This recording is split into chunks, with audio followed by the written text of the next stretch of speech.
Buen día, chicos. Emilio, te veo con la cámara prendida, te pregunto a vos, ¿te puedo poner como administrador y cuando venga el docente se lo pasás a él? Ah, mira, está Alan.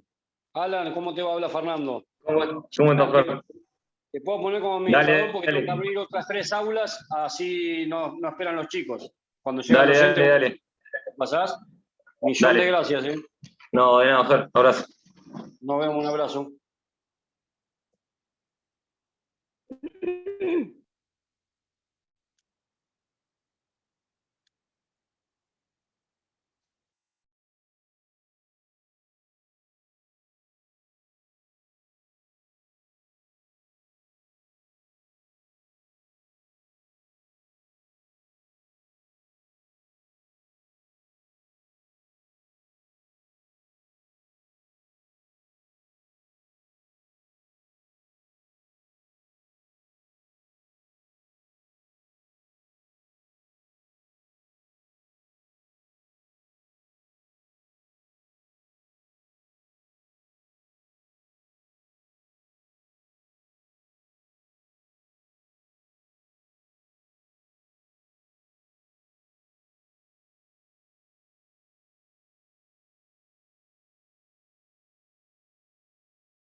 Bueno, buen día a todos. ¿Me están escuchando? ¿Me están escuchando? Bien, me gustaría que todos los presentes...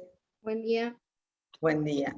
Que todos los presentes abran sus cámaras, prendan, enciendan sus cámaras, así nos vemos en miniatura, aunque sea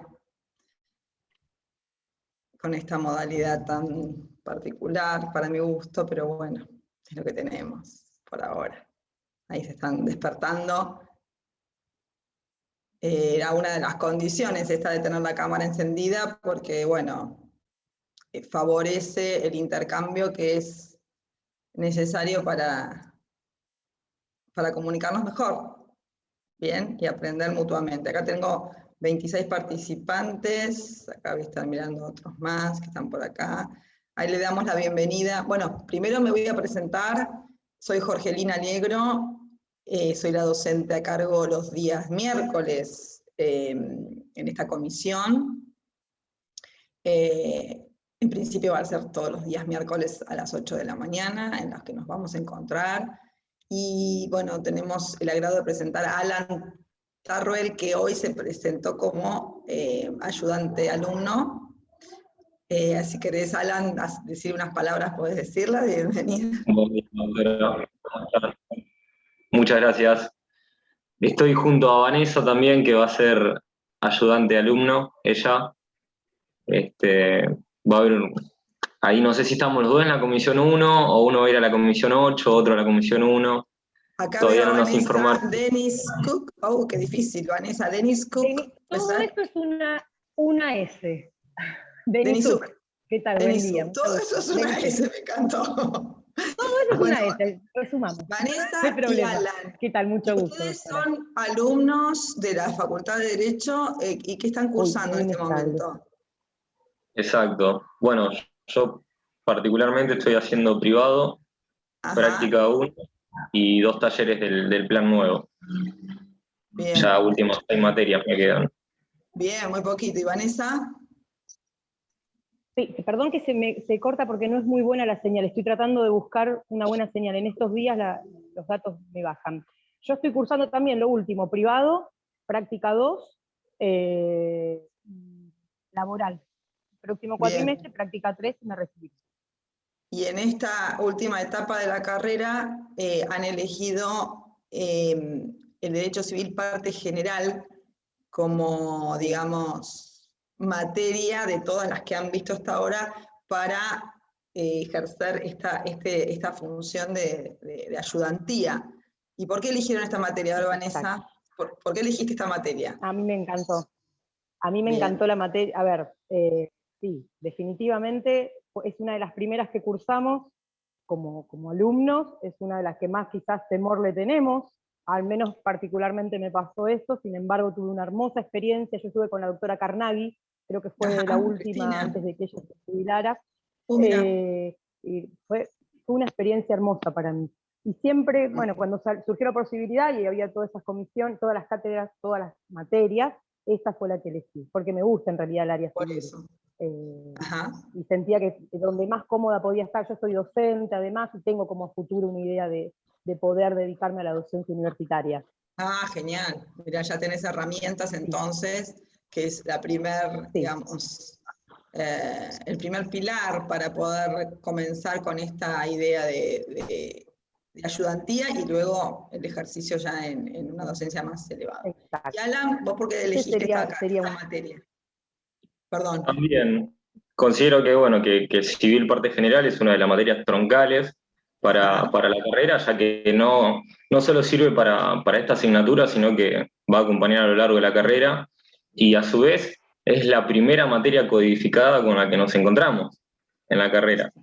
Y es a lo que muchos quizás tenemos alguna dificultad cuando tenemos el primer contacto, no sabemos cómo arrancar, cómo interpretar la norma y demás, y creo que haya un nexo entre el estudiante y los y las docentes es fundamental para ser más dinámico y más fructífero el desarrollo de la cursada. Así que elegí esta materia. Bueno, muy bien, acá nos hemos presentado y eso es importante también para que tengan en cuenta los que las comenzaron a cursar, en principio para que le pierdan ese temor de la mala fama que tiene, y que sí, obedece justamente a ser la primera materia codificada, y bueno, también implica un conjunto de normas que expresan, al ser general, que expresan las pautas básicas que después va a desarrollar el resto del ordenamiento, ¿no? Y quizás hay abogados o hay alumnos que ya saben qué es lo que les gusta o qué es lo que los mueve en esta carrera a los fines de ejercer eventualmente la profesión, y piensan, bueno, pero a mí la verdad que siempre elegí esta profesión porque quiero ser penalista, porque me gusta el derecho penal y qué sé yo, las audiencias orales, o del derecho laboral, que aquí la está cursando Vanessa, y entonces quiero defender a los trabajadores, y quizás no es el ámbito doméstico que regula el derecho civil y comercial el que a mí me interesa. Estoy muy focalizado ya de entrada con la idea de seguir determinada corriente. Sin embargo, justamente no es solamente los principios generales del derecho civil los que van a estar aquí digamos, desarrollados, porque en cualquier otra rama del derecho, los principios básicos que se van a conocer van a estar en esta materia. Yo pienso en derecho penal cuando se habla de... yo trabajé muchos años con unos penalistas asociados y siempre me consultaban algunas cuestiones pequeñas y yo me sentía contenta que les había ayudado a ganar un juicio con algo tan básico. Qué sé yo, el concepto de cosa, por ejemplo, porque uno piensa que tiene que defender a alguien de un hurto que es la sustracción de cosa total o parcialmente ajena. Entonces, partir de la idea de cosa lo va a dar el Código Civil. Sí, la acción típica va a estar regulada por el derecho penal, que es lo que la convierte en hurto a la conducta, pero el concepto de cosa no lo da el derecho penal. Y así se ve en muchas cuestiones en otros ámbitos. Por eso es interesante que más allá de la formación que uno quiere adquirir para luego canalizarla en una materia determinada, cuando está muy seguros de cuál es digamos, el móvil que los lleva a elegir esta carrera, esta materia es fundamental. Es una presentación un poco soberbia, pareciera, pero no lo es, sinceramente es troncal. No tienen ustedes en este plan de estudios, ya desde hace muchísimos años, el derecho romano, que era la materia en su momento que cumplía este rol troncal, porque realmente era una materia muy completa, y servía, digamos, de antesala para estudiar la carrera, pero bueno, el plan de estudios la eliminó en este sentido, y el derecho civil aparece ahora, esta parte general, realmente como una materia que cumple estas características. Por eso es importante que la focalicen con mucha atención, con dedicación, con tiempo, porque es extenso en muchos temas, es muy rico, a veces leer posturas doctrinarias en uno u otro sentido. Nosotras, la idea de la clase, de una clase universitaria, tiene que ver con una presentación quizás de puntos más esenciales, o miradas que pueda tener el docente en base a alguna investigación especial, o en base a algún estudio o trabajo o experiencia profesional. Entonces eso es la idea quizás de estos encuentros, que no sea tan doctrinaria nuestra participación en cuanto a señalar posturas de distintos autores que ustedes mismos los pueden consultar por distintas vías, sino más bien hacer la presentación básica del tema o esencial del tema para orientarlos en el sentido de a dónde tienen que apuntar, y por supuesto,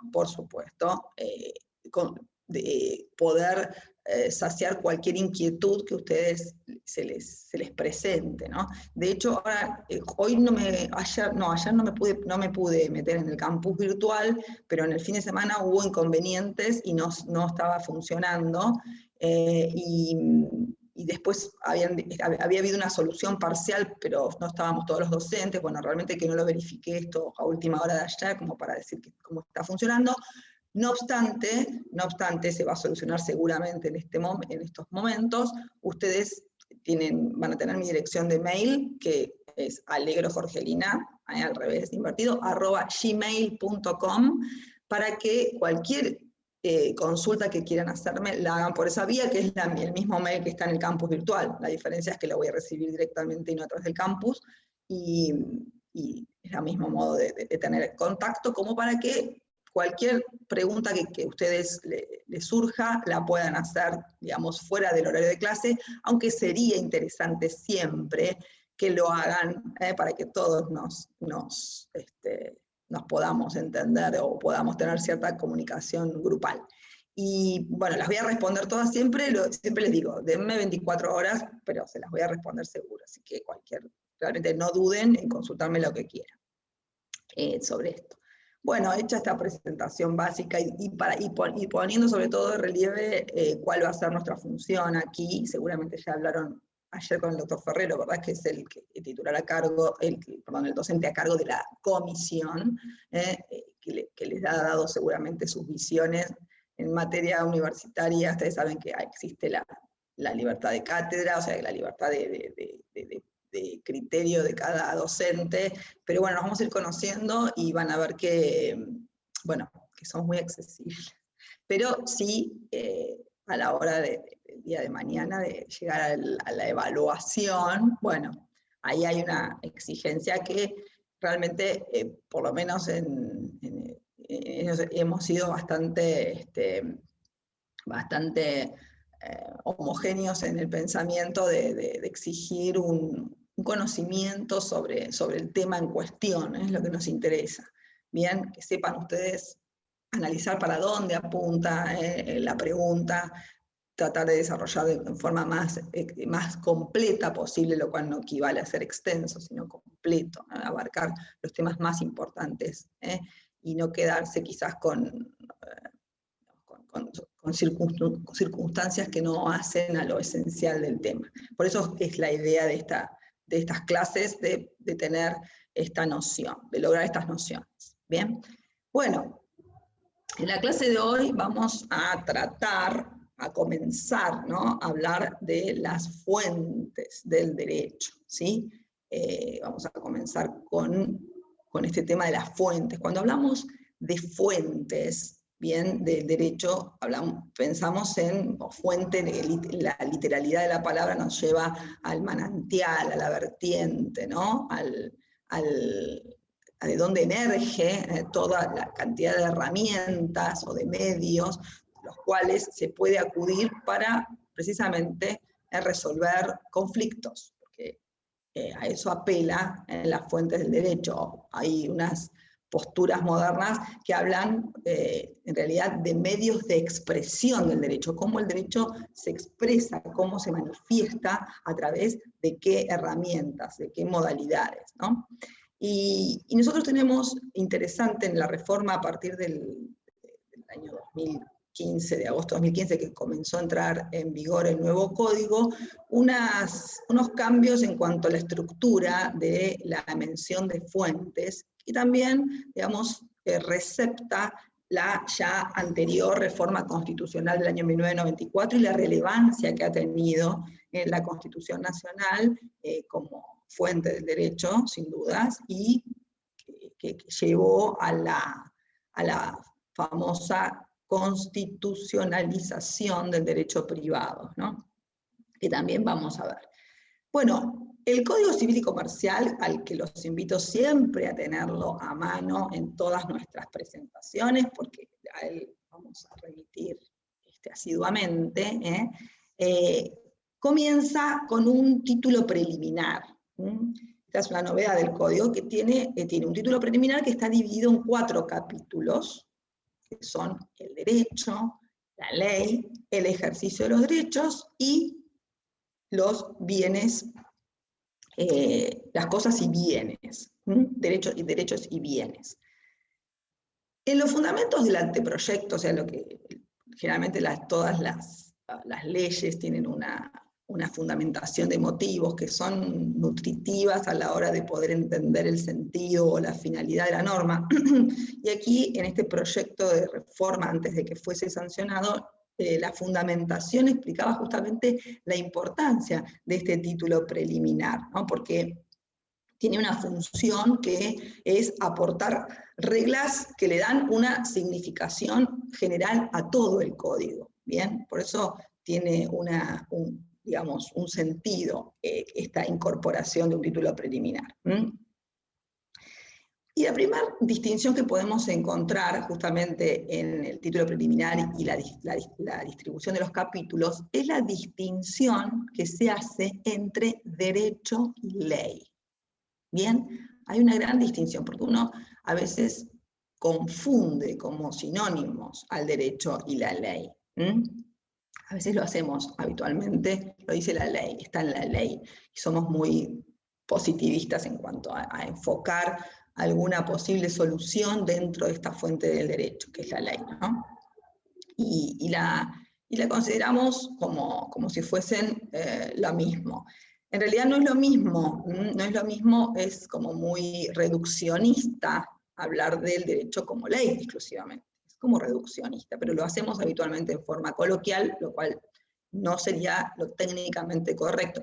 Aquí nosotros, a veces yo soy medio insistente en esta cuestión técnica, ¿no? En cuanto a que nosotros justamente estamos formando profesionales y tanto a la hora de desenvolvernos en cuanto a la transmisión de conocimientos y de captación de conocimientos, tratar de hacerlo con el lenguaje técnico más, digamos, preciso posible, sin perjuicio de que, sobre todo en las clases, eso es una cuestión pedagógica, acá Vanessa lo debe saber mejor, ya que es docente profesional en cuanto a su formación, una técnica pedagógica sí puede ser reducir a un lenguaje más coloquial o más ameno, porque justamente hace la explicación y el desarrollo de los temas, pero siempre recuerden que es el lenguaje técnico el que tenemos que manejar y que tiene sus particularidades. Bueno, veamos las diferencias entre derecho y ley. Acá claramente la gran diferencia está dada en que el derecho es un sistema que abarca dentro de sí a la ley, que es un componente o una fuente más, no es la única, ¿bien? Hay una complejidad de fuentes, ¿bien? Siendo por supuesto la preponderante la ley, la más importante, sin dudas, y ahora la vamos a ver, pero no es la única, porque el derecho es sistemático. De hecho, también se habla de un diálogo de fuentes, en el sentido de que estas tienen que tener una interrelación, una coherencia y una posibilidad de que el juez, que es en definitiva quien resuelve los conflictos, eche mano a una en concordancia con otra, o derivada de la otra, ¿bien? O complementando a la otra. Bien, por eso se habla del diálogo de fuentes, la necesidad de que exista esta interrelación y coherencia lógica entre las distintas herramientas que provee el ordenamiento, el derecho en sí, ¿sí? Como sistema. Como sistema. Bueno, un análisis del artículo primero nos dice que el artículo primero, los casos que este código rige, pensemos por ahí, ¿no? Lorenzetti, que es uno de los autores de este código, ¿no? Miembro de la Corte Suprema de la Nación, ha hecho una puntuación relevante de que digas los casos, esto es novedoso en el código, es decir, los casos que este código rige, o sea que, ¿de dónde partimos? Partimos de que la norma, si bien puede ser un supuesto abstracto, la norma jurídica, la ley, prevé situaciones abstractas, bien, deben concretarse en un caso,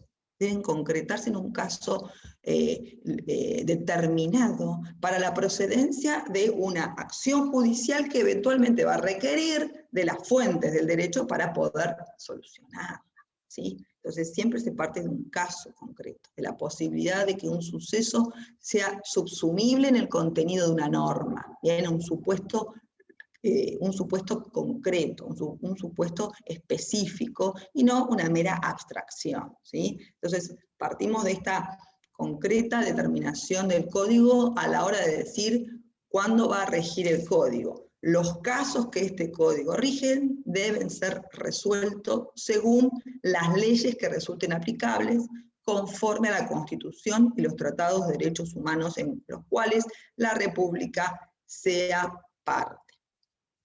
Bueno, continuamos a terminar de leer la norma, dice.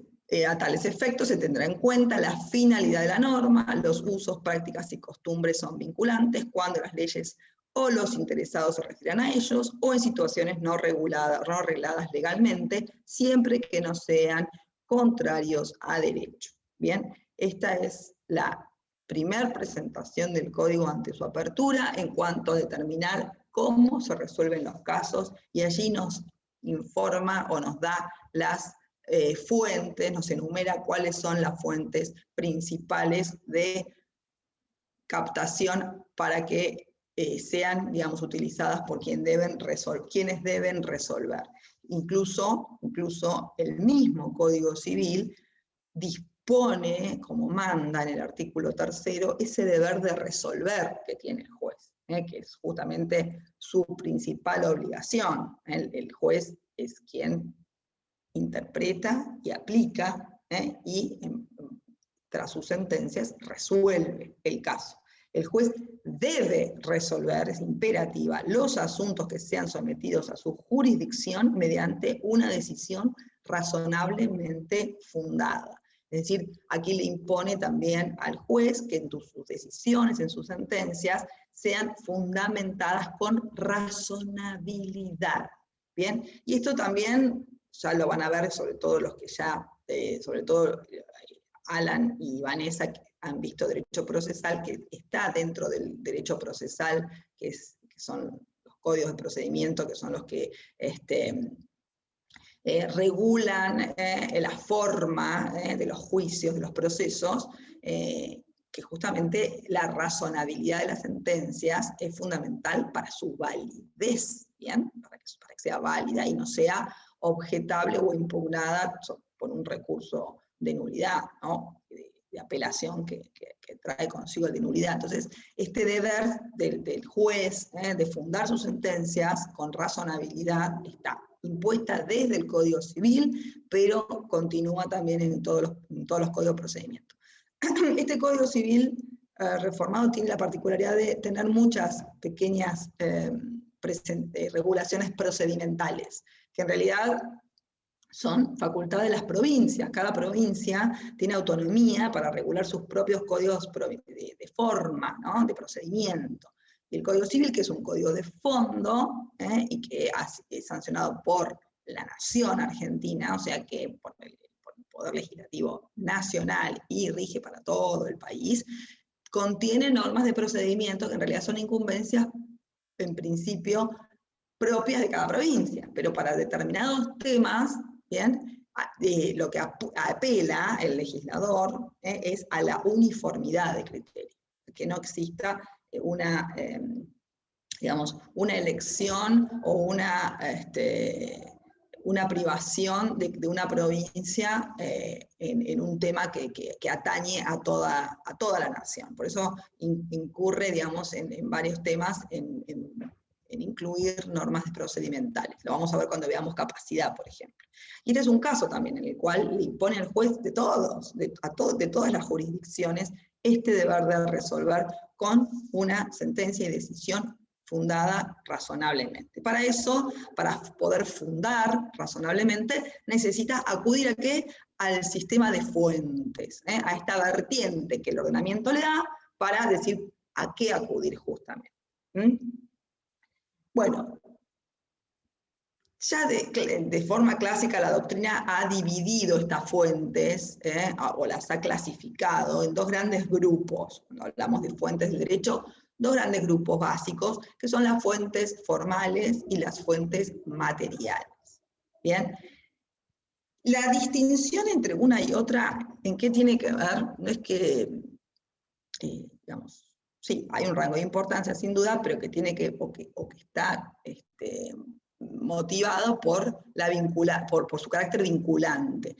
Las fuentes formales gozan de este carácter vinculante, es decir, de obligatoriedad, de no poder ser dejadas de lado en principio, o soslayadas como primera herramienta a tener en cuenta. Por eso hay una virtualidad jurídica que se impone por el legislador para que éstas sean consideradas por el juez a la hora de resolver conflictos. ¿Y cuáles son las fuentes formales? ¿Cuáles son estas fuentes vinculantes? Las fuentes vinculantes, por supuesto, la ley, la primera, la ley. La costumbre, cuando, vamos a ver, justamente en la última parte del artículo primero nos dice cuándo es vinculante la costumbre, y la jurisprudencia plenaria. La jurisprudencia plenaria, que no está enumerada en forma clarita en el código o en forma expresa, sino que surge de otras disposiciones. Y yo después no sé si lo van a ver conmigo, que la jurisprudencia plenaria, creo que no sé si me toca, no tengo bien claro el cronograma todavía, pero van a ver que justamente en otras disposiciones, que no son el Código Civil, sino otras normas de procedimiento, indican que fallos plenarios tienen carácter obligatorio para los jueces inferiores. Ustedes saben que la justicia se divide, también tiene una división jerárquica, jueces de primera instancia, de Cámara, de Cortes Provinciales y la Corte de la Nación como máximo tribunal de la República. Bueno, las cámaras de apelaciones, que es la segunda instancia es un derecho constitucional, que cada resolución judicial sea sometida a segunda instancia. Es irrenunciable ese derecho, por supuesto, o sea, no es renunciable, es incuestionable ese derecho, sí se puede renunciar a la apelación, pero no llegan todos a las instancias extraordinarias, ¿no? Que son las de la Corte de la Provincia y la de Nación. Lo importante es que cuando los jueces de las cámaras, de los jueces de las cámaras de apelación, es decir, de un mismo departamento judicial, se reúnen en acuerdo plenario sobre un tema, esas sentencias son obligatorias para los jueces inferiores. Por eso nutren a la llamada fuente formal. Bueno, esa pequeña aclaración que después se va a ampliar cuando se hable, digamos, de la jurisprudencia. Bueno, vamos a las fuentes materiales, es decir, estas que no tienen el carácter vinculante, no tienen el carácter obligatorio, pero sí una gran o gravitante fuerza de persuasión, ¿sí? Tienen una fuerza de persuasión en cuanto a su posibilidad también de integrar la norma, de interpretar, de llenar vacíos, de lograr lo que se denomina la hermenéutica, lograr que cierre el sistema, porque justamente se trata de un sistema que resuelve casos, y los casos no están siempre todos absolutamente previstos en el imaginario del legislador a la hora de legislar. Por ende, digamos que la realidad supera, ¿no? esta posibilidad del legislador de redactar normas y de prever todo tipo de conductas y sus consecuencias. Por ende, es necesario contar con fuentes materiales que ayuden a, digamos, resolver cualquier laguna que se pueda dar. ¿Bien? Bueno, ¿cuáles serían las fuentes materiales? ¿Cuáles serían las fuentes que no están legisladas como obligatorias o vinculantes, pero que tienen este valor? Bien, hablamos de la jurisprudencia plenaria como fuente formal. El resto de la jurisprudencia en general, la que no tiene esta característica de ser plenaria, forma parte de las fuentes materiales. También, y les diría que es una de las fuentes más consultada, más consultada y más utilizada. Bien, por supuesto siempre la ley, pero la jurisprudencia es importante porque sabemos el criterio de aplicación y el criterio de interpretación, y los jueces son los que resuelven. Entonces nos interesa saber cómo piensan, cómo se expresaron en antecedentes o en procesos similares para justamente citarlos y tener ese referente, ¿no? Y cuanto más elevada es, o más seguida y más pacífica es la jurisprudencia, más valor tiene. Muchas veces, les digo, las normas van a ver que no tienen como digo yo, a veces un acabado perfecto, ¿no? No tienen una contemplación de todos los sucesos o de todos los pormenores que pueden llegar a tenerla antecedente o de motivación, y la jurisprudencia cumple este rol en forma muy relevante, más allá de que la jurisprudencia sea a veces, en algunos casos es contradictoria, porque no todos los jueces piensan de la misma manera, pero por supuesto el valor jerárquico o el prestigio va a tener que ver con la mayor jerarquía del tribunal y la mayor adhesión que logre esa postura, ¿no? Como para hacerla más contundente. No es que sea democrática, es decir, que como todos piensen así, deba ser así, no tiene que ver con eso, sino con la apoyatura, ¿no? Que da, la solidez que puede dar tener, digamos, la mayor cantidad de jueces que se adhieran a un criterio similar. Bien, por eso es muy consultada, ¿no? Más allá de que también les decía, tampoco puede dárseles a los jueces el poder de legislar, o sea, no tienen el poder de legislar, es por eso existe un poder que es el legislativo, que tiene este rol. El juez lo tiene que aplicar, pero el juez lo interpreta, y bueno, entonces le da a esa norma el alcance que luego se va a utilizar en forma práctica, ¿no? Bueno, ¿qué otra fuente del derecho material encontramos? La doctrina, que es la opinión de los autores, ¿no? Los juristas, los estudiosos del derecho, ¿bien? Que interpretan también la ley, la critican, sobre todo somos muy críticos, siempre, ¿no? Los abogados somos críticos, yo no soy jurista porque no me encargo de desarrollar o estudiar, dar opiniones en los libros, pero sí, obviamente en la vida cotidiana y en las clases, y obviamente hacemos críticas del derecho, la crítica, la coherencia, la posibilidad de aplicación práctica, los inconvenientes de su aplicación práctica, todas estas cuestiones son estudiadas por los juristas, y que en la época del derecho romano tenían un valor primordial. El jurisconsulto justamente era quien siempre gozaba de este respeto a la hora de ser utilizada su opinión. Bueno, hoy día forma parte de la jurisprudencia, de las fuentes materiales, ya que no son de carácter obligatorio, por supuesto, y aparte hay variadas cantidades de opiniones, como cantidad de personas puedan querer desarrollarlas, y que no tiene por esto lógicamente un valor formal, de aplicación formal o vinculante o obligatorio, pero sí forma parte de la gran consulta, sobre todo de quién, de los jueces, que son quienes los citan en sus fallos. Por eso hablamos de este diálogo de fuentes en definitiva, porque los jueces, para poder resolver conflictos, apelan justamente o acuden a la ley en primer lugar, y la doctrina que la explica, la critica, y le da su punto de vista, con solvencia, por supuesto. Y luego los jueces toman sus decisiones, que también, esas decisiones que se expresan en las sentencias, forman parte de la jurisprudencia, que es el derecho material, ¿bien? Entonces, por eso hablamos de este diálogo de fuentes y de la interrelación y coherencia que debe haber para formar todo este abanico o pluralidad de canales a donde acudir para poder resolver conflictos.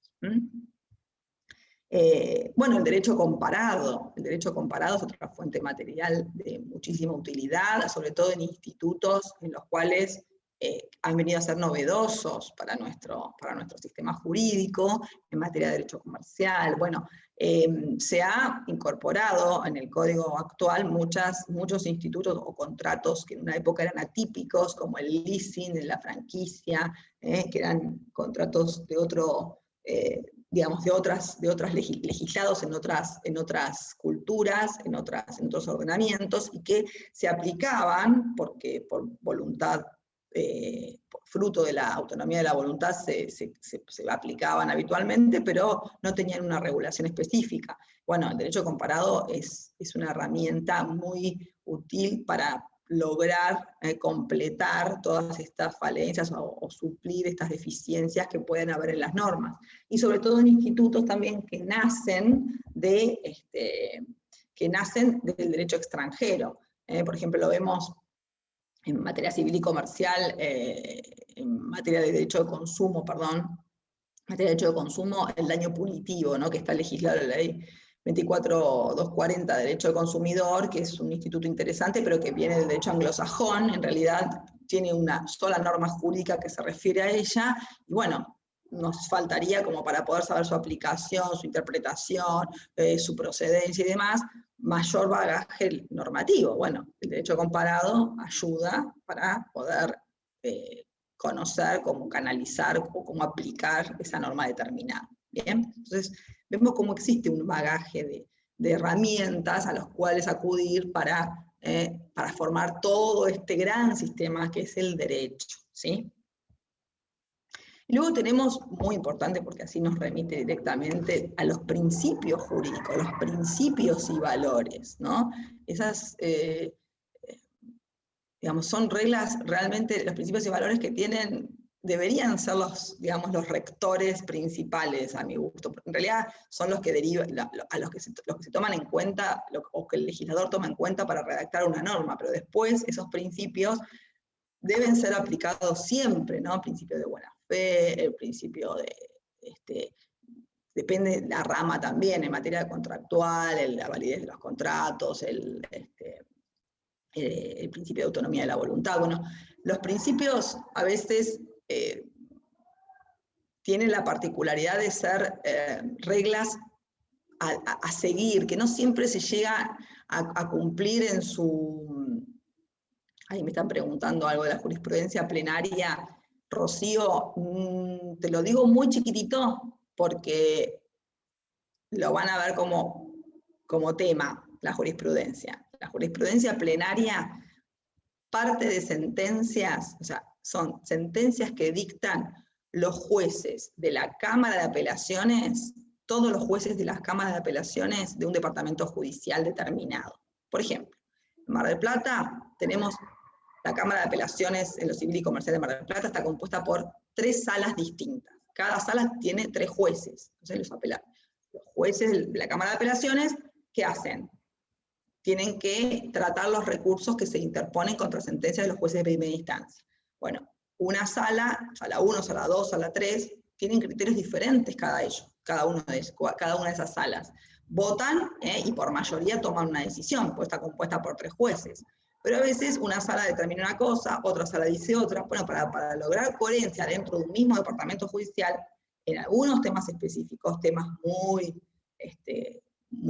especiales, no todos los temas son parte de la jurisprudencia plenaria, se juntan todos los jueces de todas las salas, de las 3 salas se juntan en un acuerdo plenario y dictan una sentencia única sobre un tema. Ese acuerdo plenario es obligatorio para los demás jueces de primera instancia, ¿sí? No es obligatorio para los jueces de primera instancia los fallos de la jurisprudencia común, digamos, la que no es plenaria. No es obligatorio seguirlo. Bueno, la Cámara dice tal cosa y el juez de primera instancia dice otra. Bueno, el juez seguirá resolviendo de esta manera a pesar de que la Cámara dice otra cosa, porque tiene su criterio personal. Ahora, si se juntó la Cámara en un acuerdo plenario, todos los jueces opinaron lo mismo sobre un tema, bien, por mayoría, no por unanimidad, el acuerdo plenario es por mayoría de votantes, ese fallo sí es, hasta el plenario, es obligatorio para los jueces inferiores. Así que no sé si te quedó claro lo que te digo. Podría dar un ejemplo de derecho comparado, no comprendí bien, me dicen aquí. Bueno, el derecho comparado justamente, que tampoco me lo voy a tratar hoy en profundidad, porque era simplemente nombrarlo dentro de tiene que ver con la legislación de otros países, la legislación extranjera, bien, que lo que hace es permitir justamente tener otra fuente de consulta, sobre todo cuando algún instituto nace del derecho comparado. Por eso di el ejemplo del daño punitivo que nació en el derecho anglosajón, y bueno, aquí nosotros lo exportamos, lo importamos y lo pusimos en nuestro sistema jurídico, que quizás no es coincidente con el otro. Y la norma que está dispuesta en nuestro derecho, que es la fuente principal del derecho, a veces no es suficiente para que el juez tenga un acabado conocimiento de cómo aplicarla. Bueno, recurrir al derecho comparado como fuente material le permite justamente analizar el origen de esa norma, cuál es su antecedente inmediato. Bueno, mira, es el derecho anglosajón, que se aplica de determinada manera. Lo puede tomar o no, porque como les decía, la fuente material no es vinculante, pero sí permite un mayor espectro a la hora de aplicar el derecho, ¿sí? Bueno, no sé si los chicos acá, Vanessa o Alan, quieren hacer algún aporte, simplemente me lo dicen y lo largan, tienen libertad acá de expresión, así que chicos, si quieren decir algo, no se sientan cohibidos, me pueden corregir, me pueden cuestionar y pueden opinar. Opinar más que corregir. Que me quieran, que quieran acotar, lo pueden hacer. Están en libertad. Yo no me quiero perder. No me quiero perder. Bueno, vamos a hablar de la fuente, porque ya hice como una presentación. No, pero antes de hablar me interesó no dejar de lado, no dejar pasar por alto estamos con un artículo todavía, fíjense lo que cuesta a veces analizar cada artículo. Esta primer gran incorporación del Código Civil en cuanto a nombrar la Constitución Nacional. O sea, dentro del Código Civil habla de la Constitución Nacional, que es la ley suprema, ¿no?, del Estado, y los tratados internacionales. También la doctrina habló mucho respecto a por qué se dice los tratados internacionales en materia de derechos humanos. ¿Por qué lo acotó a esto el código? En realidad no implica descartar los otros tratados internacionales. Todos los tratados internacionales que han sido incorporados a la Constitución Nacional forman lo que se denomina derecho supranacional, está por encima del otro, ¿sí? Entonces siempre la ley debe ser interpretada en consonancia con estas disposiciones de carácter suprema, ¿sí? Por eso hay como una dirección, primero el código ya en el primer artículo nos direcciona hacia la Constitución Nacional como advertencia de primacía. En realidad, muchos autores dicen, en realidad no era necesario, porque ya la Constitución Nacional, en el artículo 31, habla de su supremacía. Entonces, es la ley suprema, es la ley máxima. Todas las disposiciones deben estar interpretadas de acuerdo a la Constitución. Bien, no era necesario, pero está reafirmado, o sea, no era necesario. Si no estaba esta disposición concreta, esto no implicaba que no se siga aplicando la constitucionalización. En algunos fallos hay jueces que utilizan jurisprudencia de casos extranjeros. No, acá en el chat, antes de volver al tema de la constitucionalización, utilizan la jurisprudencia de casos extranjeros. La pueden mencionar como para enriquecer su decisión, sin dudas. Pueden decir, de base, algún fallo que aplicó tal cosa. Por supuesto, es fuente totalmente material. Si contradice la ley, no sería un fallo razonable, ¿no? Porque estaría contradiciendo una fuente fundamental que es la ley, pero sí es una herramienta que puede tranquilamente utilizar para fundar sus decisiones en cuanto sea lograr la completud, digamos, de la norma, pero de la ley concreta y de la fuente formal, ¿sí? Los jueces sí pueden mencionar, a veces los hacen como más ilustrativos a los fallos, o más decorativos, digamos, pero no es que puedan aplicar el derecho extranjero en forma directa, ¿sí? Salvo cuando, ya van a ver que se puede aplicar el derecho extranjero, cuando nuestra ley nos remite al derecho extranjero, ¿sí? Pero no, digamos, dejando de lado a la ley nacional, sin duda, ¿sí? Pero cuando nuestra ley nos remite al derecho extranjero, en algunos casos lo hace, en algunas materias concretas, ahí podría. Y como forma decorativa, y si es más ilustrativa su decisión, la puede citar, pero no significa que la pueda basar su decisión en una jurisprudencia extranjera de ninguna manera. Puede basar su decisión en jurisprudencia extranjera, pero sí citarla para reforzar, digamos, una decisión que tenga que tener una fundamentación basada en nuestras fuentes del derecho, ¿sí? Bien.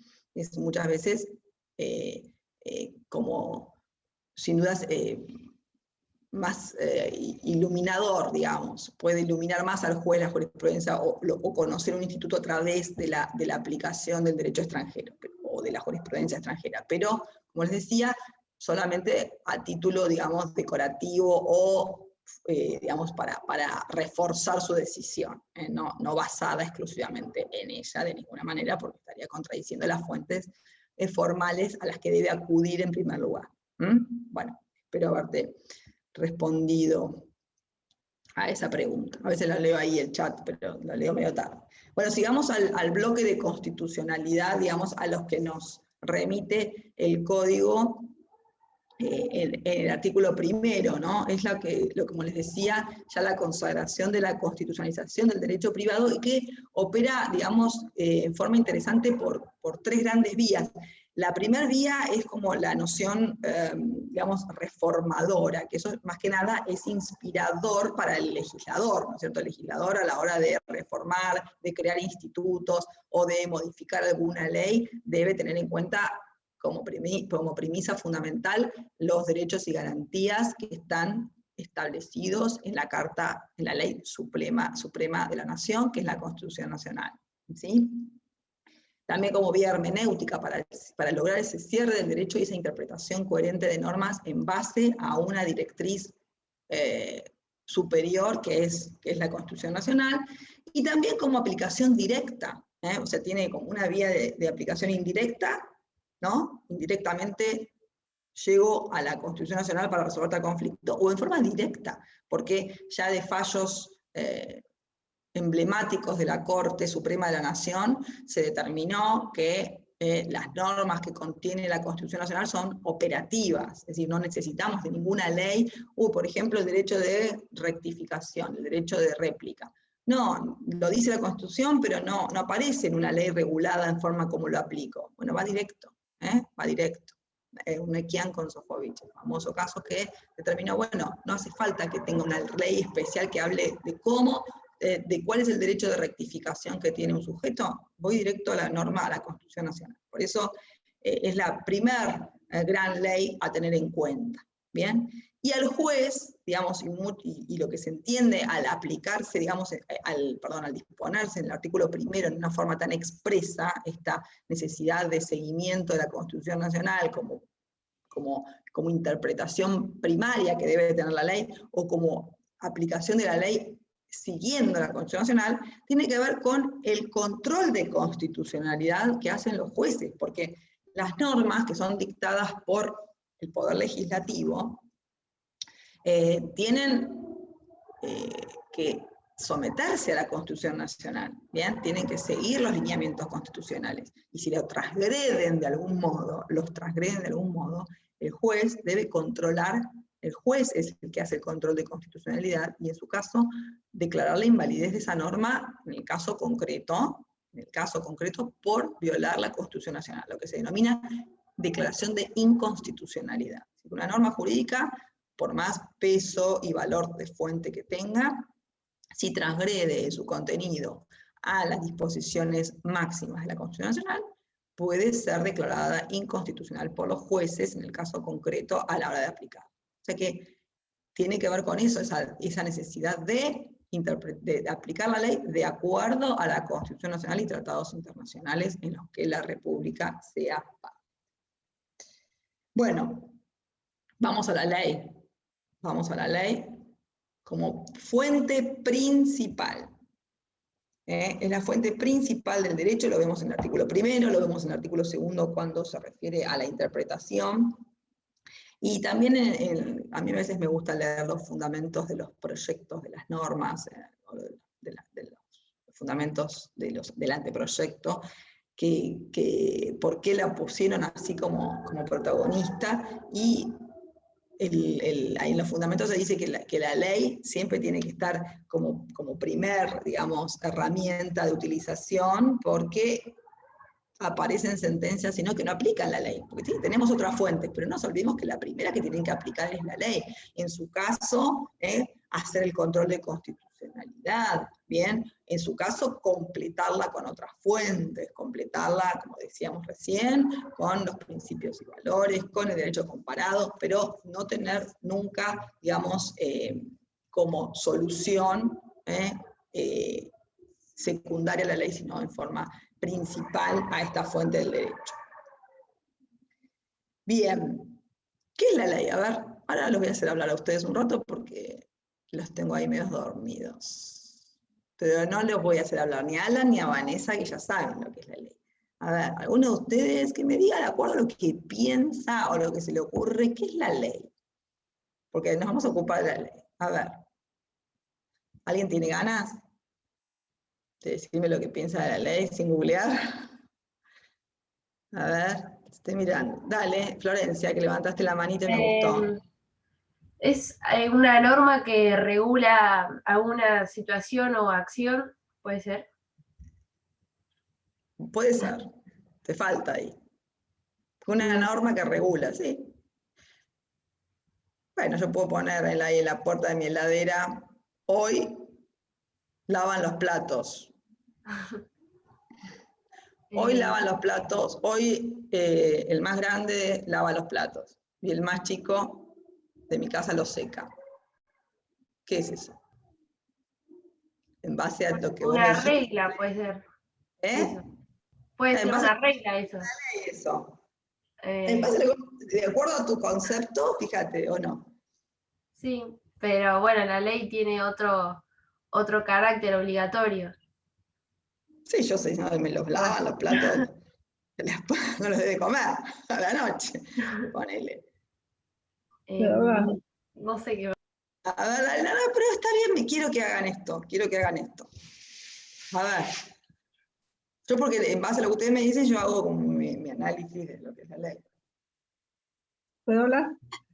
Sí, dale.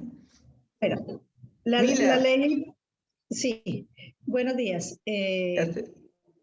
La ley es, para mí sería como la obligación que tiene todo ciudadano de cumplir. No. Ya me dijiste, ya me ampliaste el espectro, digamos, agregándole a lo que dijo Florencia, y que todo ciudadano tiene que cumplir, ¿no? Pero todo ciudadano tiene que cumplir ¿qué? La ley, ¿por qué? Porque así lo establece la Constitución. La Constitución. A ver, entonces, teníamos, Florencia, que era una regla de conducta, ¿no? ¿Me has dicho vos? Sí, que era algo que regulaba una conducta o servía para regular una situación. Regla de conducta, perfecto, o de situación. Que todo ciudadano debe cumplir. Ahí ya me agregaste algo un poquito más. Vos también me has dicho, Florencia, obligatoria. Regla de conducta obligatoria que todo ciudadano debe cumplir, ya ahí le agregamos otra cosa más que es la generalidad, ¿no? Pero me falta fundamental algo. Estas leyes tienen que ser emitidas por un... Estas leyes tienen que ser emitidas por un órgano competente. Para que me parece que estoy fuera de pantalla, ahí donde estamos. ¿Quién habló? Yo. No, yo, dice, pero no, para que no te tengo. Sebastián. Sebastián, para ver dónde te tengo. Sebastián, Aurelio acá. Sí. Que tiene que ser Emitida por un órgano competente que lo establece la Constitución. bien, en realidad es la autoridad competente. Ahí completamos el órgano. El concepto. Ahí estamos completando el concepto. Es una regla general, obligatoria, emanada de autoridad competente. Esto es importante, la autenticidad de la ley, la autenticidad que tiene que ver con la autoridad que la dicta. Cuando hablamos de ley podemos hablar, y como fuente de derecho, la ley tiene como dos sentidos, la ley en sentido material y la ley en sentido formal. Ambos, digamos, conforman esta idea de ley como fuente del derecho, ¿verdad? Pero la gran diferencia tiene que ver con la autoridad que la dicta, porque cuando hablamos de ley en sentido material, nos referimos a cualquier autoridad que tenga competencia en una materia determinada para emitir disposiciones. Por ejemplo, el Banco Central de la República Argentina emite circulares que tienen carácter obligatorio para todas las entidades bancarias y para todo el desarrollo de la actividad financiera del país, ¿verdad? La Secretaría General de Agricultura y Pesca también dicta disposiciones que son obligatorias, lógicamente, para todo el sector. El Consejo Deliberante del Partido General Pueyrredón dicta ordenanzas que tienen efecto vinculante en general, pero para toda la jurisdicción de la materia que tiene delegada en la jurisdicción de General Pueyrredón. Esa sería la ley en sentido material, pero la ley en sentido formal es la ley que emana de... La ley que emana de la Constitución, no. En realidad que está sancionada siguiendo los mecanismos constitucionales, ¿bien? Del dictado y sanción de leyes, que está reservado a uno de los grandes poderes del Estado, que es el poder legislativo. Esa es la ley en sentido formal, ¿bien? Pero en realidad no dejan de ser leyes las otras, las en sentido material. Entonces, cuando hablamos de fuente del derecho, de la ley como fuente de derecho, incorporamos a todas, ¿sí? A todas. Importante siempre para considerar el carácter de ley, porque a veces podemos. Ahí, muteate, Sebastián. Perdón. Sí. Ahí cuando hablamos de ley, entonces como fuente del derecho nos referimos entonces a esta, a todas, a la sentido material, sentido formal. Lo importante es que partimos de su autenticidad en cuanto a que la autoridad competente para dictarla tiene justamente este carácter, y el sentido de la generalidad, porque la ley está dirigida al público en general, obliga a todos por igual, tanto a los ciudadanos como a los jueces, como al propio legislador, y de esa forma se impide una actuación arbitraria, ¿sí? Si no sería arbitraria. Y otra gran característica, aparte de la autenticidad y la generalidad, es la obligatoriedad. Porque la ley no da consejos ni sugerencias, sino que impone conductas o reglas, se impone. Y cuando hablamos de obligatoriedad, para darle, digamos, sentido a la obligatoriedad, o en el sentido, digamos, efectista, porque que no quede como una mera... como una mera sugerencia, es darle a la ley un componente que es el de sanción, es decir, de sanción para el caso de contravención, una consecuencia. La ley trae prevista una consecuencia, digamos, disvaliosa para el caso de que se transgreda esa ley.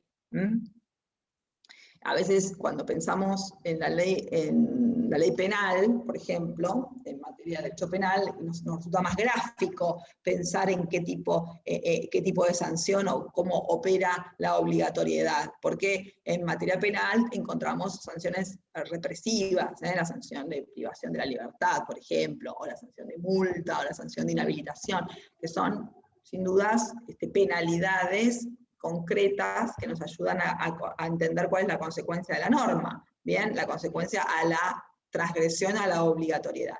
Pero no es la única materia, nosotros en materia de derecho civil también, las leyes civiles tienen este carácter de obligatorias, más allá de que no tengan este tipo de sanción. Las sanciones en materia de derecho civil son más bien reparadoras, restauradoras, tienden digamos, a reparar daños, a reparar las consecuencias disvaliosas de un acto que transgrede la ley. O bien como sanción, o como sanción en caso de falta de reparación, en supuesto de que un acto se celebre en transgresión a la ley, la invalidez, la nulidad del acto, que es un supuesto de invalidez, es la mayor sanción que puede haber en materia de derecho civil. Hay sanción si no se la respeta, claro, exactamente, implica la sanción una contravención a la ley, la consecuencia por la contravención a la ley. Me acuerdo cuando estudiábamos teoría del derecho, no, introducción al derecho estudiaba yo, ahora que se llama teoría del derecho, si P entonces Q nos decía, obviamente era la consecuencia para el caso de incumplimiento de la ley. En sentido formal es solo la empanada del Congreso, emanada quisiste decir, ¿no?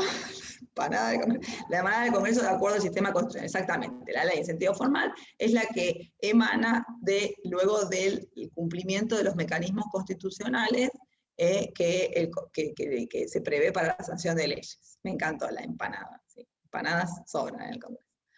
Bueno, es en sentido formal, pero en sentido material abarca todo tipo de siempre económicamente en materia civil, o puede recaer otra sanción. En materia civil no, la sanción reparadora puede ser volver las cosas al estado anterior, puede ser cumplir, puede ser un mandato para hacer, o sea, el juez puede condenar a hacer determinada cosa. Si es imposible volver las cosas al estado anterior, se tiene que reducir definitivamente en una sanción económica, en una retribución de carácter económico. ¿Sí? Si se puede traducir en dinero, termina siendo así.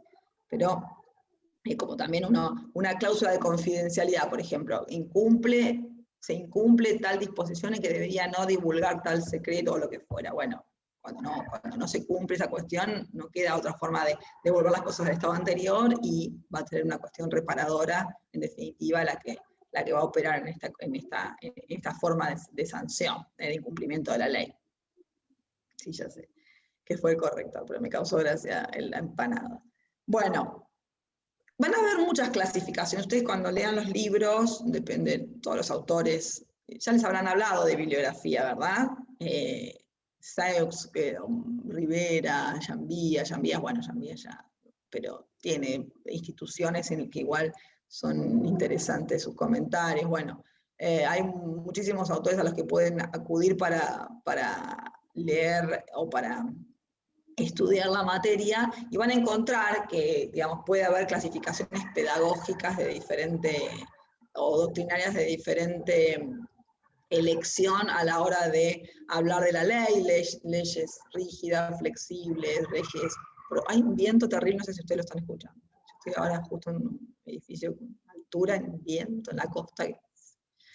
Se escucha acá adentro como si me fueran a mover los muebles. Bueno, les decía que hay muchas clasificaciones que van a encontrar que son más que nada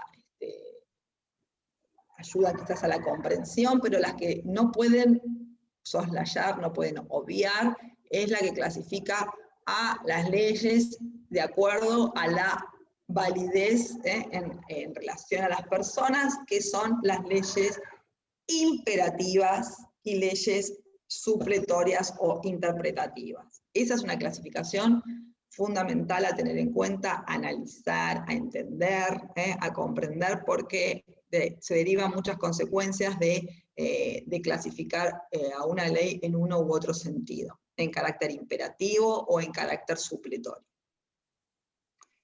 Bueno, las leyes imperativas son las que prevalecen por sobre cualquier acuerdo de voluntades, que las personas que estén sujetas a ella. Y deben cumplirse cuando ambas partes crean, deben cumplirse aún que las partes crean y estén de acuerdo en una solución alternativa. ¿Bien? Pero son imperativas y no pueden ser dejadas de lado. ¿Por qué? Porque el carácter que las nutre es de orden público. ¿Bien? Hay un interés superior que nutre a esta ley, que motiva a esta ley y a la solución que la ley prevé.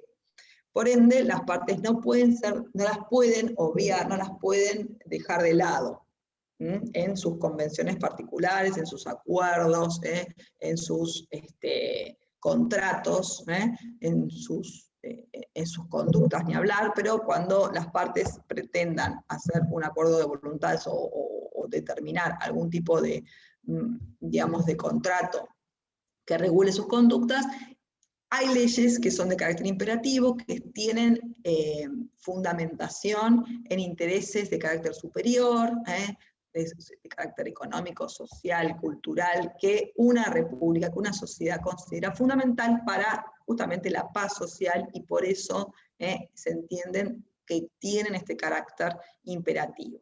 ¿Bien? Que no es lo mismo que obligatorio, porque obligatorias son todas. Es otra cosa. Ser imperativa implica que se impone por sobre la voluntad de las partes. Hoy día la doctrina considera, y la jurisprudencia en forma pacífica, que es sinónimo decir ley imperativa con ley de orden público, que tienen, digamos, que el componente fundamental de una ley imperativa es su carácter de orden público, que es un orden superior, que está por encima de un interés meramente individual o particular o específico de alguna de las partes involucradas, que trasciende ese interés particular y se convierte en un interés social. ¿Bien? Por eso tienen esta característica las leyes de carácter imperativo. En materia de derecho civil lo vamos a encontrar, por ejemplo, cuando veamos derechos reales, que en derechos reales todas las regulaciones tienen este carácter imperativo, en materia de derecho de familia, en algunos temas, en algunos temas de derecho de familia ya cada vez, digamos, hay mayor disposición, pero hay en materia de derecho de familia este tipo de regulaciones. En materia de capacidad de las personas, que también vamos a ver más adelante. En materia de instrumentos públicos, también es imperativa la ley, cuando habla de forma de los instrumentos, de forma de los actos jurídicos, y otras cuestiones contractuales, como por ejemplo en alquileres. Habrán visto justamente a veces la realidad, me gusta a veces que traigamos la realidad a colación para poder aplicarla un poco a los temas que estamos estudiando, y se habrán visto ustedes que no hace mucho, hace pocos meses, se dictó la nueva ley de alquileres. En la materia de locaciones urbanas, la regulación es de orden público, es imperativa, ¿sí? O sea, por más que las contratantes estén de acuerdo en otro tipo de regulación o no coincidan con el contenido de la norma, no puede ser dejada de lado en las convenciones. Eso es lo que implica este carácter de orden público. A diferencia de lo que se denominan leyes supletorias o leyes interpretativas, que justamente el contenido de la ley supletoria o interpretativa es un contenido meramente, digamos, particular, individual, digamos, de un interés, digamos, circunscripto a los casos en cuestión y que no tienen, por ende, trascendencia social, ¿bien? Que es lo que se da en la mayoría de los contratos, en la mayoría de los acuerdos de particulares, los cuales, bueno, las partes pueden regular libremente las decisiones que las van a involucrar a ellas, ¿sí? Las pueden decidir, es lo que digamos, donde reina el denominado principio de autonomía de la voluntad. Ahí reina con total presencia y supremacía, y ahí el principio de autonomía de la voluntad está por encima, cuando no transgrede el orden social, de las leyes. ¿Bien? Y la ley, en este caso, es de carácter supletorio, interpretativo. ¿Interpretativo por qué? Porque el legislador interpreta que esa sería la voluntad de las partes de no haber una regulación específica o que las partes no las hayan previsto. Y es supletoria, o sea, por eso tiene este nombre, suplir, digamos, justamente actúa u opera en ausencia de una voluntad de las partes. Ley imperativa, claro. Suple la falta de autonomía, la falta de voluntad que las partes hayan expresado en ese terreno, en esa cuestión. Entonces a veces puede preguntarse ustedes, entonces la ley supletoria, ¿es obligatoria? Si puede ser dejada de lado por los particulares de sus convenciones. Es una pregunta que se pueden hacer, que sería muy interesante que se la hagan, porque recién dijimos que las leyes son obligatorias y que tienen una sanción para que hacen cumplimiento. Bueno, en realidad son obligatorias, pero no son imperativas. ¿Qué significa? Es decir, que no se imponen por encima de la voluntad de las partes, como si se impone la imperativa. La ley imperativa o de orden público tiene este carácter, está por encima de lo que las partes puedan decidir. Ahora, en materia contractual dijimos, reina el principio de autonomía de la voluntad, las partes pueden en sus convenciones libremente regular sus conductas, las que sean lo que se denomina efecto relativo, va a tener solamente vinculación entre ellas dos, no tiene carácter general, ¿no?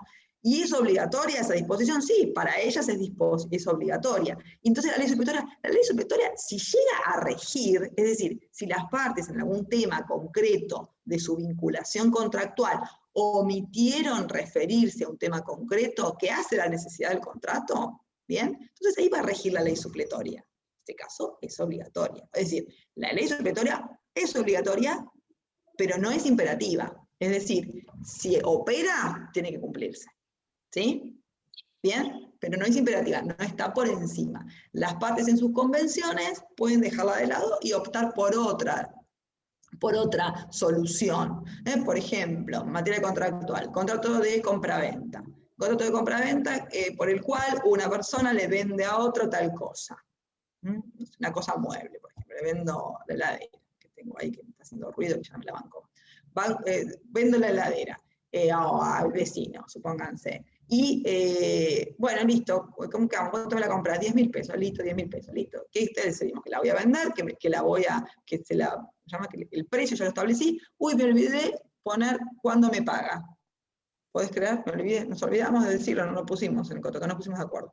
Bueno, en ese caso, la ley nos va a decir en materia contractual cuál es la disposición. La fecha, la entrega será con el pago del precio. Entonces, listo, ahí es la ley la que suple la voluntad. Si yo hubiese dicho otra cosa, si yo hubiese dicho, te la entrego a la semana de que me pagues, o te la entrego 10 días antes a que vos me pagues, va a regir esa solución, y no la que dice la ley.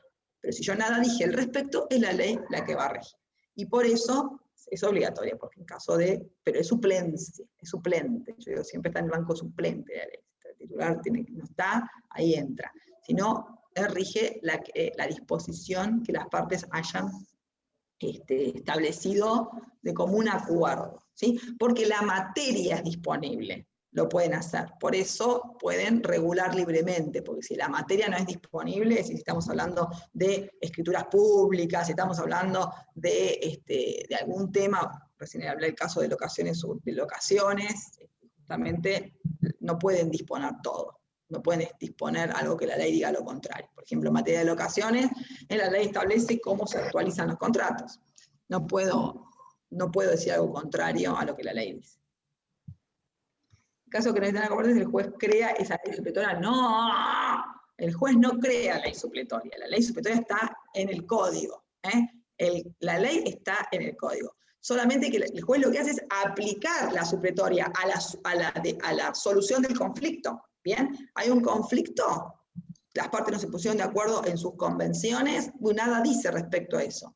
Bueno, el juez que tendrá que resolverlo eventualmente, si el conflicto se continúa, aplica esa ley supletoria, porque las partes nada dijeron al respecto. ¿Sí? Ojo, que si las partes, si se trataba de una materia, de un tema en el que estaba comprometido el orden público, y las partes dijeron algo contrario a lo que dice la ley imperativa, en ese caso no.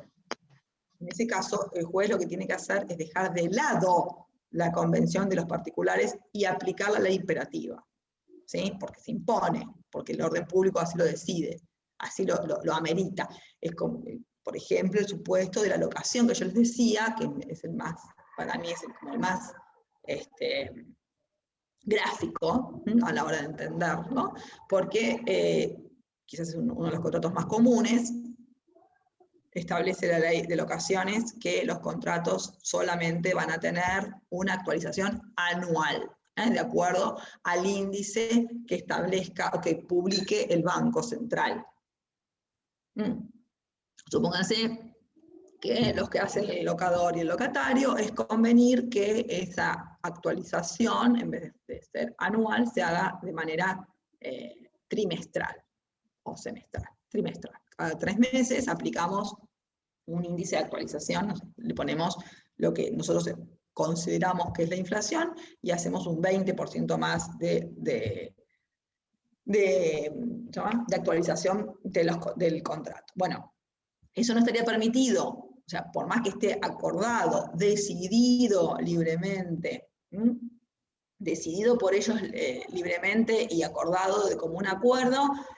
Si hay conflicto, usted me decía, pero yo tengo un tío que sí, que alquila y paga. Sí, bueno, no se enteró nadie, tu tío lo seguirá pagando, pero si ese asunto culmina en un conflicto de incumplimiento de contrato, o lo que fuere, o se niega a pagarlo el locatario, perdón, que es el que paga el alquiler, se niega a pagarlo después y dice, mira, la verdad que yo te firmé eso, pero en realidad te tengo que pagar otro tipo de alquiler, porque acá la ley dice que la actualización es anual, estás cobrando el 20% cada trimestral, yo te tendría que pagar de acuerdo al índice que publica el Banco de la Nación. Bueno, en ese caso, por supuesto, el juez no le queda otra alternativa, si está claro que hay una transgresión a una ley de orden público, el juez tiene que aplicar la ley de orden público y dejar de lado la convención particular. Esto no lo digo yo, lo dice el artículo 21 del Código Civil, que ustedes están viendo acá, tienen alante suyo seguramente, que nos dice que las convenciones de los particulares no pueden dejar sin efecto las leyes en cuya observancia estén interesados el orden público y las buenas costumbres, ¿sí? Esta es uno de los efectos principales de la imperatividad de la ley. Bueno, vamos a la costumbre como fuente del derecho. Ya van a ver, cuando veamos en la clase que viene, si no me equivoco, aplicación de la ley en el tiempo, muy interesante, cuando veamos aplicación de la ley en el tiempo, vean, vamos a ver que la ley tiene efecto inmediato y efecto diferido. Y ahí van a ver la importancia de determinar cuándo la ley es de orden público para que opere uno u otro efecto. Por eso continúan, acá me están preguntando Belén, ahora te contesto, continúen con este tema. Belén, antes de pasar a la costumbre, que vamos a hablar poquito de costumbre, porque ya nos quedamos con poco tiempo, me dice que no termina de comprender la aplicación de la ley imperativa y cómo funciona. Bueno, la ley imperativa funciona de la siguiente manera. Acá me está muy bien Alan, que ya está diciendo que es la que prevalece sobre cualquier tipo de acuerdo de voluntad, es la que se va a aplicar por encima de otra norma. En cambio, la supletoria se aplica en su ausencia de la ley imperativa. Por ejemplo, en derecho laboral se aplican las normas laborales, pero si hay una situación que el derecho laboral no regula, se aplica supletoriamente la de derecho civil. Bueno, bien. Una aclaración en cuanto a que se aplica por encima de otra norma. En realidad, la imperativa hay que ver la materia. En esa materia, en realidad se aplica por encima de cualquier decisión particular que puedan tener al respecto. Por ejemplo, nosotros, no, mira, voy a hacer una escritura pública. No, pero que no la firme el escribano, la escritura pública, la hace, que me la firme el abogado. Soy abogado, viste, que me firme abajo como que da fe. El abogado no da fe.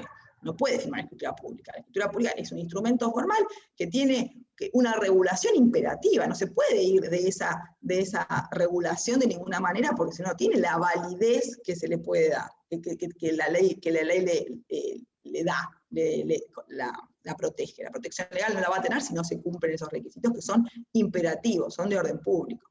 Bien, entonces, la ley imperativa en la materia que regula, y es verdad que también regula el derecho laboral, hay muchos aspectos del derecho laboral que están regidos por la ley imperativa y es de orden público y otros que no. O sea, hay algunos temas en que por ejemplo, el horario de trabajo que tenemos lo podemos consensuar. Yo trabajo de 8 a 12, bárbaro. La ley imperativa me dice que más de 8 horas ya no, si es sin pago, más de 8 tengo que pagar horas extras, ¿no? Pero la jornada laboral tiene un corte. Es irrenunciable el salario, por ejemplo, pero sí es disponible el monto del salario, ¿sí? Se lo podemos disponer, mientras que sea superior al mínimo legal y móvil, es disponible, pero sí el pago del salario es irrenunciable, no existe el pago, por más que la otra persona quiera trabajar gratis, no, y se impone la ley diciendo que tienen que pagar un salario. Bien, entonces, en materia de derecho laboral, en materia de derecho civil, depende de las materias, hay materias en las cuales el derecho rige por encima del acuerdo de voluntades. ¿Por qué hablo tanto del acuerdo de voluntades? Porque tiene que ver con todas nuestras conductas cuando las compartimos. El matrimonio, por ejemplo, la institución del matrimonio. Obviamente que el acuerdo de voluntades es que dos personas quieran celebrar esta institución y ser regidas por la institución matrimonial. Bueno, van a tener acuerdo de voluntades en un montón de aspectos, sin duda, dónde van a vivir, cuándo se van a casar, cómo van a llevar su vida conyugal, es totalmente íntimo e indelegable las decisiones que tomen. Pero el marco regulatorio de la institución es imperativo. Entonces, no, bueno, si yo me caso, pero nosotros vamos a hacer lo siguiente, nosotros pactamos que nos volvemos a casar sin divorcio. No, lamentablemente no, pues para disolver el vínculo, la disolución del vínculo tiene una regulación legal que es de carácter imperativo. O sea, no podés salir de ese marco que está por encima de la voluntad de las partes. ¿Bien? Entonces hay materias en las cuales es imperativa la imposición de la ley. Y hay otras en las cuales la ley no tiene este carácter, porque el tema no es de sensibilidad tal como para requerir una disposición uniforme que sea indisponible por las partes. Depende la materia en cuestión, entonces la ley va a ser, la materia que regula va a ser supletoria o imperativa. Muchas veces la misma ley en su texto dice que es de orden público y dice que eso es de iba a comentar. Permiso, profe, eso iba a comentar. Muchas veces la ley mismo en el código les va a decir que rige en supletoria su o texto. sí, en su texto. Eso lo van a encontrar dentro del código. Pero a veces no. A A veces no. la ley no dice en su texto si es o no de carácter imperativo. Entonces, y ahí es donde juega la necesidad del juez, la necesidad de evaluar y de merituar el carácter o no de la ley en base al contenido, a la materia que regula. La materia, claro. ¿Sí? Y otras veces, también ha ocurrido, ha pasado con las leyes de emergencia, sobre todo, las leyes de emergencia económica, que tenemos todo el tiempo, ya estoy cansada, vivimos en emergencia, nosotros en emergencia sanitaria, emergencia económica, pero la emergencia económica viene desde el año 2001 y no se termina más. Que dicen que es una emergencia. Por emergencia, ley de emergencia, esto es de orden público. Entonces, por eso se especifican los contratos, por eso pasa tal cosa, por eso se suspenden los plazos, por eso no se pagan los alquileres, por eso se prorrogan los contratos. Emergencia, emergencia, orden público. Lo dice la ley, pero no siempre es de orden público. O sea, no siempre porque la ley diga que lo es, lo es. Eso en definitiva lo va a evaluar el juez y va a determinar si el contenido es o no de orden público. ¿Sí? Y a veces está muy debatido, por ejemplo, el 725, si no me equivoco, a ver, porque me olvido, el 725 del Código Civil que nos dice, ¿dónde está? No es el 725. Bueno, no me acuerdo cuál era ahora. Bueno, la norma que determina la cláusula en dólares, ahora no me acuerdo el artículo, pero se lo prometo para la próxima, después lo leo bien. El código establece que toda obligación de pagar una suma de dinero en dólares puede ser pagada en pesos al tipo de cambio, al momento del pago. Bueno, esa norma, hay toda una discusión doctrinaria respecto a si es disponible o indisponible, es decir, el código me dice si es imperativa o es supletoria. El código me dice a mí que toda suma de dinero en dólares puede ser cumplida, o sea, el deudor cumple su obligación pagando el día del vencimiento el mismo importe en moneda de curso legal, por supuesto, al valor de cambio del momento. ¿Y qué pasa si no? Si el acreedor dice, mira, yo quiero moneda, billete, dólar billete, yo te presté $10.000, me devuelves $10.000 cuando dejamos, no me devolvés 145.000 pesos, no, si es el tipo de cambio hoy, no sé cuánto está el dólar, 145. Bueno, no me devolvés eso, me devolvés el billete, que yo no el mismo, porque el billete es un bien fungible, por supuesto cambia, digamos, puede ser sustituido por otro, pero sí moneda extranjera. Y está discutido si es una norma supletoria o imperativa. Y la mayoría de la jurisprudencia entendió hasta ahora que es de carácter supletorio, que las partes la pueden dejar de lado en sus convenciones. Se pueden decir expresamente, condicionar a que esa obligación, a que se renuncia al poder pagar en pesos, a poder optar esta solución de pagar en pesos y cumplir la obligación en moneda de curso legal. Entonces, si las partes expresamente lo convienen así y la norma no es de carácter imperativo, va a regir la voluntad de las partes por encima de la decisión legislativa, que como les digo, a veces está sujeta también a interpretación. En derecho todo es medio dudoso. Sí. A veces hablamos de la seguridad jurídica y a veces esa seguridad jurídica es complicada, lograr, es un valor muy importante en cualquier sociedad tener la seguridad jurídica, que a veces depende de los mismos, de las autoridades, que hoy nos dicen una cosa, después la cambian, eso sin duda es un drama que tenemos desde hace tiempo, pero a veces el mismo ordenamiento, al ser permeable en cuanto a su interpretación, genera ciertas dudas. Por ejemplo, cómo en definitiva se interpreta esta norma, ¿es supletoria o es de carácter imperativo? Y les decía, el texto lo puede decir expresamente, puede no decirlo el texto y ser imperativa, no obstante esta falencia, o puede decirlo y no ser imperativa porque la materia en realidad no lo es. ¿Sí? Entonces, también es una cuestión que a veces puede dar cierta duda. Tiene, por eso hay que estudiarlo el derecho y hay que masticarlo y compararlo y fundamentar las decisiones, sin duda, para poder llegar a conclusiones. ¿Sí?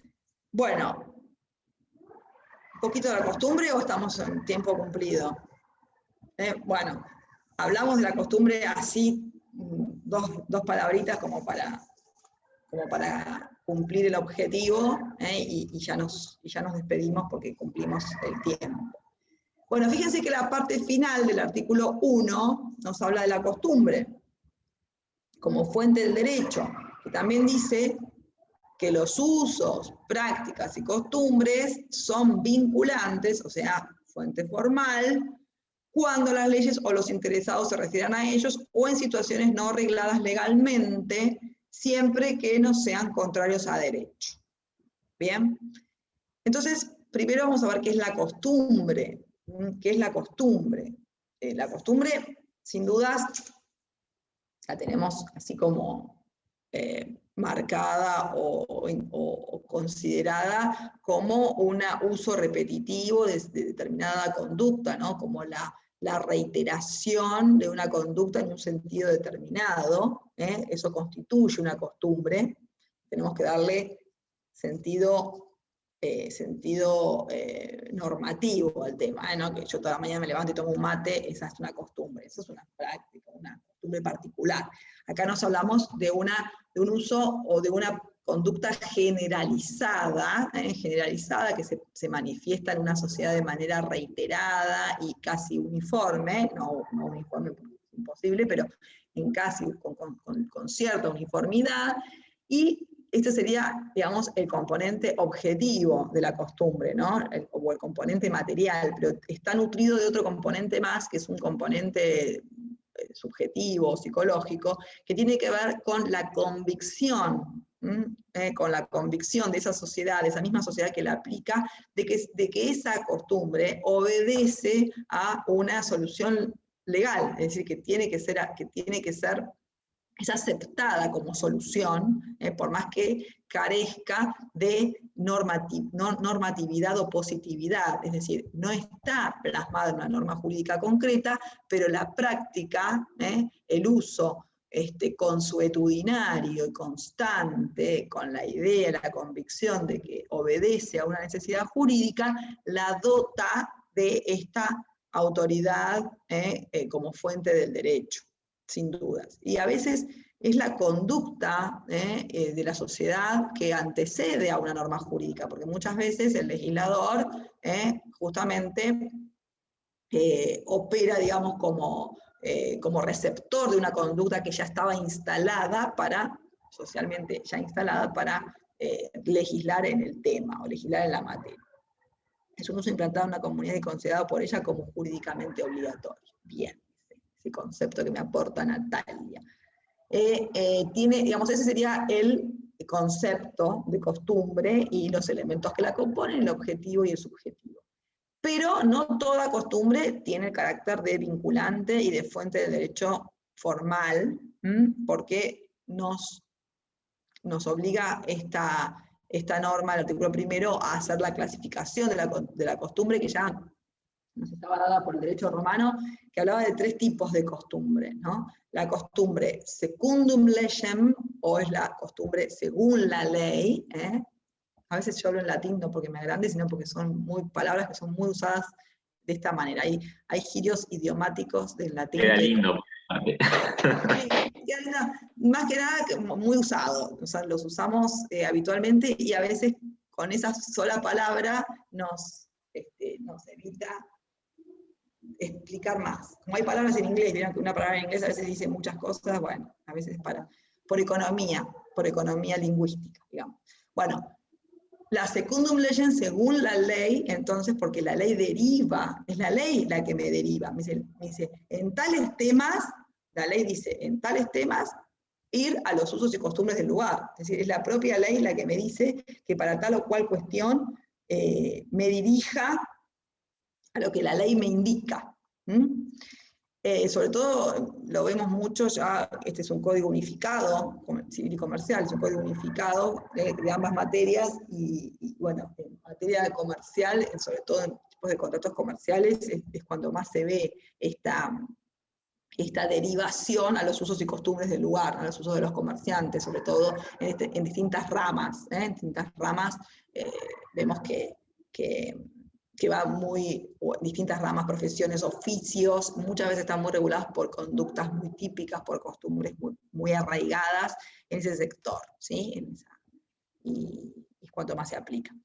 Entonces la ley me deriva a la costumbre. Otras veces, otro tipo de costumbre es la denominada praeter legem, es decir, falta la ley. En realidad la situación no está arreglada legalmente, es decir, no tenemos una ley que nos indique cuál es la solución. Bueno, voy a los usos y costumbres a falta de ley. La reforma, a diferencia del Código de Vélez, lo que permite, además de que sea la ley la que me remita a la costumbre, es que las propias partes en sus convenciones determinen que tal cuestión será resuelta según los usos y costumbres. O sea, las mismas partes pueden derivar, o la ley misma, a los usos y costumbres. Y por último tenemos la denominada contra legem, que es la que más usamos. La que más usamos es esa conducta en contra de la ley, de hacer lo que la ley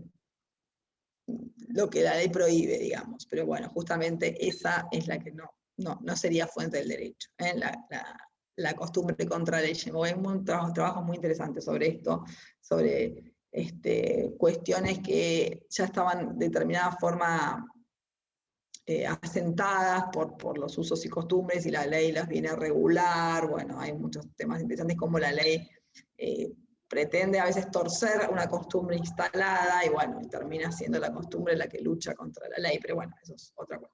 Bueno, aquí tenemos entonces a la costumbre entonces como fuente del derecho también formal, cuando está entonces derivada por la propia ley, o por la voluntad de las partes, o ausencia o falta de ley.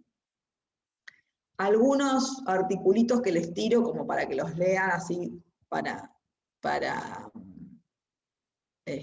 reforzar para cerrar un poco el tema de la costumbre, que ya no nos queda tiempo, para que vean la funcionalidad en cuanto a interpretación de la ley, o la interpretación de la misma ley, o como también para el caso de los contratos innominados, que yo les decía, ¿no?, en materia comercial, que están los contratos nominados e innominados, es decir, aquellos que no están regulados, como la costumbre es tan necesaria justamente como fuente reguladora. Artículo 964, 970, 1063, 2551, inciso D, ¿sí? 263, 319, 372, 730, anótenselo y después los leen como para que vean. 973. Bueno, chicos, por hoy vamos a terminar.